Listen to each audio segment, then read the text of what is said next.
মার্কিন president Donald ট্রাম্পের নতুন শুল্ক নীতি থেকে রেহাই পাননি জনমানবহীন দ্বীপও। শুনতে অদ্ভুত মনে হলেও এটাই হয়েছে অস্ট্রেলিয়ার দুটি দ্বীপের ক্ষেত্রে। দ্বীপ দুটি হলো দক্ষিণ ভারত মহাসাগরের সাব অ্যান্টার্কটিক অঞ্চলের জনমানব শূন্য হার্ড ও ম্যাকডোনাল্ড দ্বীপপুঞ্জ। বার্তা সংস্থা অ্যাক্সিওস জানিয়েছে এই দ্বীপগুলো অস্ট্রেলিয়ার অংশ হওয়ায় সেগুলোকে ট্রাম্পের নতুন শুল্কের আওতায় আনা হয়েছে। ডোনাল্ড ট্রাম্পের নতুন শুল্ক নীতির ঘোষণা অনুষ্ঠানে সাংবাদিকদের দেয়া এক নথিতে উল্লেখ ছিল, এই দ্বীপগুলো যুক্তরাষ্ট্রের 10% শুল্ক আরোপ করে, যা মুদ্রা হস্তক্ষেপ ও বাণিজ্য বাধা তৈরি করে। প্রতিশোধমূলক ব্যবস্থা হিসেবে যুক্তরাষ্ট্র তাদের ওপর ছাড়কৃত প্রতিশোধমূলক শুল্ক আরোপ করেছে।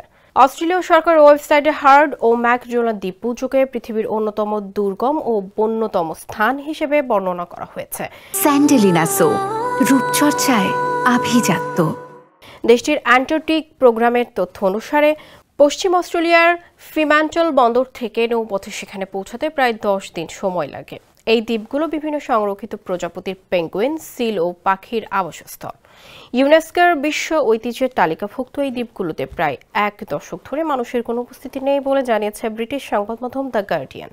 ট্রাম্পের এই সিদ্ধান্তের পর অস্ট্রেলিয়ার প্রধানমন্ত্রী অ্যান্থনি আলবানিজ বলেন, হার্ড ও ম্যাকডোনাল্ড দ্বীপপুঞ্জ ছাড়াও অস্ট্রেলিয়ার আরও কিছু বহিরাগত অঞ্চল ট্রাম্পের শুল্ক তালিকায় রয়েছে, যার মধ্যে ফোকস দ্বীপপুঞ্জ, ক্রিসমাস দ্বীপ এবং নরফোক দ্বীপ অন্তর্ভুক্ত।